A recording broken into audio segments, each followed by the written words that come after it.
What's up, Chiefs Kingdom? Time to lock in on some Chiefs news. The latest coming up on Chiefs News Daily with Hayley. All right, I'm already rhyming. Off to a good start. This is your daily Chiefs show that wraps up everything you need to know about the Kansas City Chiefs in just 10 minutes or less. Remember, this show drops Monday through Friday, 7 p.m. Central Time on the KCSN YouTube channel. Also join our LLC, the Loyal Listeners Club. It's free. It keeps you in the loop. It allows you to chat and interact with myself and other listeners. That link to join is under this video in the description. All right, guys, let's dive into it. This episode brought to you by Unifyd Healing. We'll call off the search for QB2. Reports coming out late Monday night that the Chiefs will be signing quarterback Carson Wentz. Watch out, Patrick Mahomes. Just kidding. Obviously, this is QB2, the void that he will be filling. This news broke via Bleacher Report to Jordan Schultz. Now, Wentz is reported to have agreed to a one-year deal and is expected to replace last year's backup Blaine Gabbert. Gabbert is currently unsigned as an unrestricted free agent. Looks like Coach Reid has found his new veteran backup for the $500 million man. According to ESPN, Wentz signed with the Los Angeles Rams as their backup quarterback in Week 10 after spending the first half of the season without a team. He spent the 2022 season with the Washington Commanders, but was released in February of 2023 with 2 years remaining on his contract. Wentz, who is 31 years old, started the Rams' regular season finale against the San Francisco 49ers because Los Angeles was resting quarterback Matthew Stafford. He completed 17 of 24 passes for 163 yards, 2 touchdowns, and an interception. He also led both teams in rushing yards with 56 yards and a touchdown on 17 carries. Before that, Wentz was drafted by the Philadelphia Eagles as the number 2 pick in the 2016 draft and went on to play 5 seasons for the Birds. After losing his starting job to Jalen Hurts, Wentz was traded to the Colts after the 2020 season. From Indy, Wentz was traded to Washington after the 2021 season, where he missed playing time due to a broken finger and eventually was benched in favor of Taylor Heineke. So to recap, Wentz has gone from Philly to Indy to Washington to LA and now Kansas City. KC is the 31-year-old's 5th NFL team over the course of his 8 seasons in the NFL. During that time, Wentz has completed 62.7% of his passes for 22,292 yards, 153 touchdowns, and 67 interceptions. So how does this new backup fit in with Kansas City? Well, as we all know, Coach Reid has trended towards having a veteran QB to back up a starter. Before Wentz, it was Blaine Gabbert, who played in the league since 2011. Before Gabbert, it was Chad Henne. He was in the NFL since 2012, mixing a little bit of Matt Moore, who joined the league in 2011. Now, something to note, this is via A to Z Sports, thanks to Charles Goldman. In terms of sheer skill, Wentz might be the most talented backup quarterback of the Patrick Mahomes era. He has a 47-45-1 regular season record during his NFL career, which is 1 fewer career win than Chad Henne, Matt Moore, and Blaine Gabbert have combined. Statistically speaking, Wentz also runs the table with a 62.7% career completion percentage, an average of 6.7 yards per attempt, 153 touchdowns, and 67 interceptions. Wentz also has familiarity with Reid's system, having played in Philly, an offense Coach Reid actually led up until 2012 before coming here to the Midwest. So the former Eagles QB teaming up with the former Eagles head coach. That's something. Now, Wentz had his most successful run during his time with the Eagles, who, although they were not led by Reid anymore, their offense was handled by a coach within the Andy Reid coaching tree. A to Z Sports continues. Wentz played for 5 seasons for former Chiefs offensive coordinator Doug Peterson, who was the head coach in Philly from 2016 until 2020. Now, Peterson ran his own offense, but he also borrowed plenty from his former mentor and teacher, Coach Andy Reid. Good stuff, KC.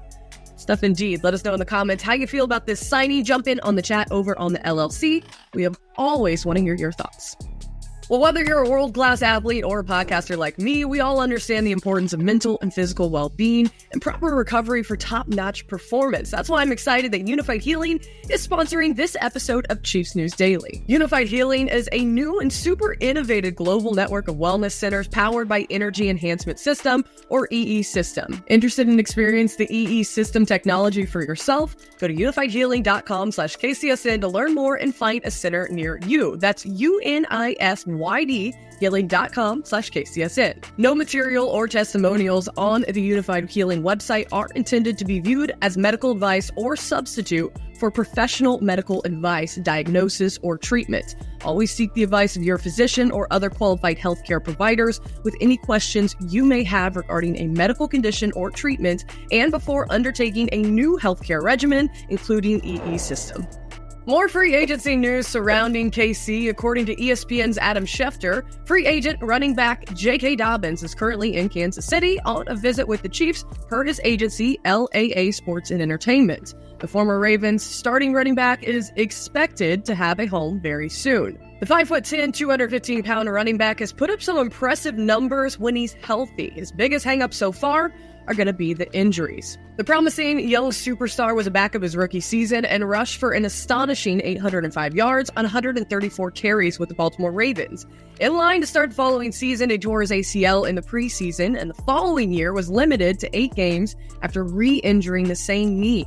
He was similarly dominant, though, rushing for 520 yards on just 92 carries. In Week 1 of 2023, after touching the ball just 10 times and scoring 1 touchdown, he suffered a torn Achilles. The Chiefs do not need him to be the guy, though. They just simply need a change of pace to ride behind bell cow running back Isaiah Pacheco. According to reports, Dobbins visited with the Chargers last week. Fellow former Ravens running back Gus Edwards signed with Los Angeles last month. Now, one of the Chiefs' newest additions tweeted directly at Dobbins this morning. Hollywood Brown tagging JK saying, "Think diamonds," with a big ol' emoji covering his mouth and the 100 emoji to follow.